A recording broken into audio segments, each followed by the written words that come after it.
पाकिस्तान के कर्जों के बारे में आईएमएफ ने वार्निंग जारी कर दी है और पाकिस्तान का कर्जा जून 2020 तक जीडीपी का 5% बढ़ जाएगा। क्या अहदाफ रखे गए थे, कितना बढ़ रहा है, इसकी वजूहात क्या हैं? इस्लामाबाद से इकराम होती साहब हमारे साथ मौजूद हैं। होती साहब, कहिएगा क्या वजूहात हैं, क्या वार्निंग्स हैं जो आईएमएफ ने जारी की हैं? जी, वार्निंग की बुनियाद ये है कि पाकिस्तान को अपने जो कर्जे हैं डॉलर में वो 70% जीडीपी से नहीं बढ़ने चाहिए। सही। अब ये वार्निंग दे रही है आईएमएफ कि आपके कर्जे 90% बढ़ जाएंगे। उसके लिए आपने मुख्तलिफ ममालिक से, चीन से, सऊदी अरब से, यूएई से कर्जे भी ले रखे हैं। उसके बावजूद ये होगा। अब अगर ये हो गया तो आईएमएफ वार्निंग देता है कि आपके लिए कैपिटल मार्केट नहीं खुली हुई। आपकी सूरत हाल ऐसी हो गई है कि एक तो कोरोना है, उसने दुनिया को की मईशत को तबाह किया हुआ है। आपने अपनी मईशत को में इजाफा नहीं किया, कर्ज़ों में इजाफा कर लिया। ये जो दो बुनियादी बातें हैं कि आपने मईशत में इजाफा नहीं किया, जीडीपी ग्रोथ आपकी 4-5 से अब 1.2 पे आ गई है। उसके अलावा आपने अपनी डॉलर के रिजर्व्स में इजाफा नहीं किया। आपने तरसीलात ज़र जो बैरून मुल्क से पाकिस्तानी भेजते हैं उसमें इजाफा नहीं किया। आपने कर्ज़ों में इजाफा कर लिया है। कर्ज़े आपके 80 बिलियन डॉलर से 120 बिलियन डॉलर पे चले गए। 40 अरब डॉलर आपने कुछ थोड़े से ही अरसे में ये कर लिया है। अब जो वार्निंग है वो ये है कि आपके चूंकि ज़खायर जो हैं फॉरेन करेंसी के वो नहीं बढ़ रहे, एक्सपोर्ट ने नहीं बढ़ना आपके 1-2-3 साल। जो बाहर से पाकिस्तानी रकम भेजते हैं वो इस साल भी तकरीबन 3-4 अरब डॉलर कम आ रही है, वो 25 अरब डॉलर नहीं आ रही, वो 21 से भी आगे शायद ना बढ़े, वो भी कम आ रही है। आपकी एक्सपोर्ट भी इस साल 2 साल 3 साल कम होगी। जो ये सूरत हाल आपकी बन गई है तो जो आप बॉन्ड बेच के दुनिया से डॉलर हासिल करते हैं वो आपके बॉन्ड भी नहीं बिकेंगे। ये जो सूरत हाल है, ऐसी वार्निंग आईएमएफ ने कभी हिस्ट्री में नहीं दी और बहुत कम मुल्कों को दी है दूसरी जगह पे भी, लेकिन पाकिस्तान को हिस्ट्री में ऐसी नहीं मिली। पाकिस्तान को जो पैसे दिए हैं उन्होंने 1.5 बिलियन के डॉलर के करीब, 1.4 बिलियन डॉलर, वो कहते हैं कि ये तो आपके जो अभी मौजूदा जो एमरजेंसी जो मामलात हैं उसको हल करने के लिए हैं। लेकिन आपने खुद एक रिज़र्व रखना था। वो रिज़र्व क्या था कि आपने एक एमरजेंसी रिज़र्व रखना था कि अगर आपने एमरजेंसी प्रोक्योरमेंट करनी है, मसलन अब जो कोरोना के लिए बाहर से रकम चाहिए, इंपोर्ट करने के लिए डॉलर चाहिए, वो इमरजेंसी रकम पाकिस्तान के पास नहीं है। वो 1.4 बिलियन डॉलर में से जब खर्च होगी तो जो कर्जे जो फौरी तौर पे अदा करने हैं वो भी एक इमरजेंसी पेमेंट है, जो उन पे सूद अदा करना है वो भी इमरजेंसी पेमेंट है। तो पाकिस्तान ने अपने आप को डॉलर में इमरजेंसी के लिए तैयार नहीं किया हुआ।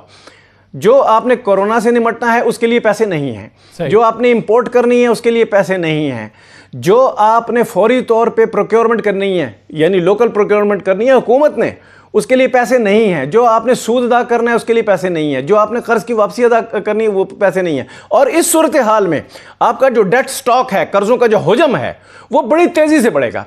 ये है असल वार्निंग। इस वार्निंग में पाकिस्तान को क्या करना चाहिए? आईएमएफ अभी इसके बारे में तैयारी कर रहा है कि पाकिस्तान को बताएगा कि ये जो आगे 6 बिलियन डॉलर का हमने आपको कर्जे का पैकेज दिया हुआ है, इसमें से जब रिलीज करेगा अगली किस्त 40 करोड़ डॉलर की, तो उस वक्त ये बताएगा कि अब आपने क्या करना है। अगर ये बता दिया कि अब आपने टाइट करना है अपने आप को, तो फिर ये याद रखिए जो पेट्रोलियम की मसनूआत की कीमतें हैं जो कि आज 21 डॉलर पे चली गई हैं फी बैरल पे, उसका फायदा आपको नहीं होगा। आप सस्ती गैस नहीं दे सकेंगे अवाम को और आप टैक्स रिलीफ ताजरों को नहीं दे सकेंगे। तो ये है वो वार्निंग जो कि बहुत ही खराब सूरत हाल की निशानदेही करती है कि बहुत मुश्किल वक्त पाकिस्तान पर, और इस हालत में भी डॉक्टर्स और जो हुकूमत है उनके दरमियान कुछ अनबन ही रही है। क्या ये अनबन वाकई ही दुरुस्त मुतालबात थे डॉक्टर्स के? क्या मसाइल मौजूद थे या फिर इस मामले में भी कुछ सियासत होती रही है? राना साहब, कहिएगा, ये मामला हल होता नजर नहीं आया, डॉक्टर्स शिकवे करते रहे हुकूमत से। क्या ये सब कुछ जेन्युइन इश्यूज थे या फिर पीछे कोई सियासत करता रहा है, हवा देते रहे? देखिए, इसमें ना आप कह सकते हैं कि 70% इशू बिल्कुल दुरुस्त थे। और इशू क्या था? इशू ये था कि जिस तरह आप देख रहे हैं पीआईसी में क्या हुआ, पीआईसी में जहाँ पे एक भी कोरोना का पेशेंट नहीं जा रहा, इसलिए कोरोना के पेशेंट ने वहाँ पे इलाज कराना नहीं है, वहाँ पे कोई आइसोलेशन वार्ड नहीं है, मगर वहाँ पर कई ऐसे मरीज़ गए कि जिन्हें कोरोना था लेकिन वो हार्ट की तकलीफ की वजह से वहाँ के कोरोना मुंतकिल होना शुरू हो गया और पीआईसी में कई डॉक्टर, कई नर्सिस, कई पैरामेडिकल स्टाफ के जो लोग हैं वो अब इस बीमारी में मुब्तला हो गए। अब इसी तरह मुख्तलिफ अस्पताल जहाँ पे आइसोलेशन वार्ड नहीं है, लेकिन वहाँ पे जो मरीज जा रहा है उसने कोरोना का टेस्ट नहीं करवाया हुआ, और अगर उसे कोरोना है तो उसको ट्रीट करने वाला डॉक्टर हो, चाहे उसे ट्रीट करने वाली मेडिकल टीम हो, चाहे उसे कोई भी वहाँ पे हो, मैं कहना एक आम हेल्पर हो वहाँ पे, वो भी इसका कोई ना कोई निशाना बन जाएगा।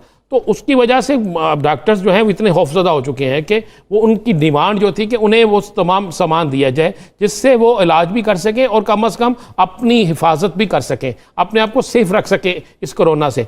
ये एक मुतालबे थे। अब इन मुतालबात के पीछे क्या होना शुरू हुआ, आप जरा थोड़ा सा गौर करना शुरू करें कि पहली दफ़ा हुआ कि पाकिस्तान पीपल्स पार्टी के डॉक्टर्स विंग जो है वो प्रेस कॉन्फ्रेंस कर रहे हैं, इससे पहले नहीं था। मियाँ मोहम्मद शहबाज शरीफ ने पाकिस्तान आने के बाद डॉक्टर्स में किटें तकसीम करना शुरू कर दी। अच्छा, जो किटें डॉक्टर्स में तकसीम की गई हैं ये वो कोरोना किट्स नहीं है, ये नहीं है, बिल्कुल नहीं है। ये वो 180 या 200 रुपए की किट है जिसे बना के दे दिया गया, जो एक दिन में एक दफा पहनी जा सकती है, उसके बाद पहनने के काबिल भी नहीं रहती। तो उसमें जो चीज समझ आ रही थी, जो एक रिपोर्ट भी इस पे तैयार हुई है कि इसमें तमाम लोगों ने अपने अपने साथ हमदर्दियां रखने वाले अपने विंग्स के जो डॉक्टर्स हैं उनको इस्तेमाल किया। डॉक्टर्स के मुतालबात जितने थे उनको बरहा चढ़ा कर कोशिश की कि कोई ऐसा फसाद बर्पा किया जाए कि अस्पतालों के अंदर डॉक्टर्स अपना काम करना छोड़ दें। और यही वजह है कि कुछ ये था, दूसरी तरफ कुछ ब्यूरोक्रेसी के अंदर भी कुछ ऐसी चीज़ें चल रही थी कि जो लोग अपनी अनापरस्ती पे आ चुके थे, या वो कह सकते हैं वो मैं ना मानू वाली चीज़ पे आ गए, तो जिस पर यह काम चलता रहा और चलते चलते काम इस पोजीशन तक पहुँच गया कि अब डॉक्टर वर्सेस हुकूमत ये एक ऐसा फड्डा चली है कि जिस जो ख़त्म होने का नाम नहीं ले रहा।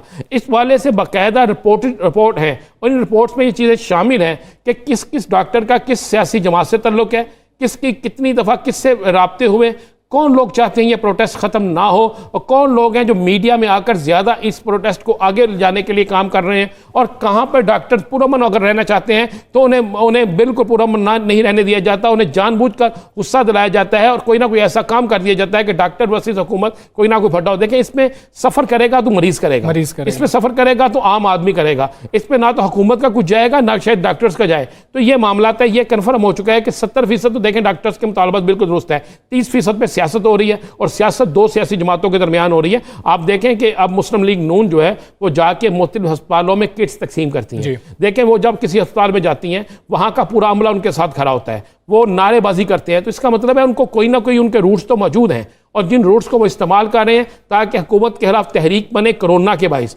हुकूमत के खिलाफ लोग नफरत करेंगे, हमें अस्पतालों में इलाज नहीं मिल रहा, कोरोना का मरीज जो है उनको इलाज नहीं हो रहा, और कोरोना जो है उस पर भी सियासत की जाए। तो ये दोनों चीज़ें जो है बिल्कुल क्लियर होकर सामने आई गई हैं। और हमारी इतला के मुताबिक आज इस पर एक इजलास भी हो रहा है और इस इजलास के बाद डॉक्टर्स के मुतालबात तो पूरे हो जाएंगे, लेकिन उसके बाद देखा जाएगा कि किस जगह पर किसने सियासी कुव्वतों की बुना पर यह सब कुछ किया, फिर बाद में उसका भी इलाज ये हुकूमत किस तरीके से तसादुम की फजा पैदा की जाती रही। रान साहब, कायद-ए-आज़म सोलर पार्क में भारत के मुकाबले में 2 गुना जो है उससे ज्यादा टैरिफ दिया गया है। कितना नुकसान हुआ इसमें, कितनी माली बेज़ाब्तगियां हुई, कितनी किकबैक्स ली गई हैं, बात करेंगे। हमारे साथ मौजूद हैं इस्लामाबाद से मलिक सईद अवान। मलिक सईद अवान साहब, कहिएगा इस हवाले से कितनी किकबैक्स ली गई हैं, कौमी खजाने को कितना नुकसान हुआ है? जी, वज़ीर आज़म को IPPs की जानिब से ज़ायद अदायगियाँ करने के हवाले से एक रिपोर्ट पेश की गई है। वो रिपोर्ट हमारे पास मौजूद है जिसमें बताया गया है कि ज़्यादा टैरिफ देने की वजह से कौमी ख़जाने को 90 अरब रुपए का नुकसान हुआ है।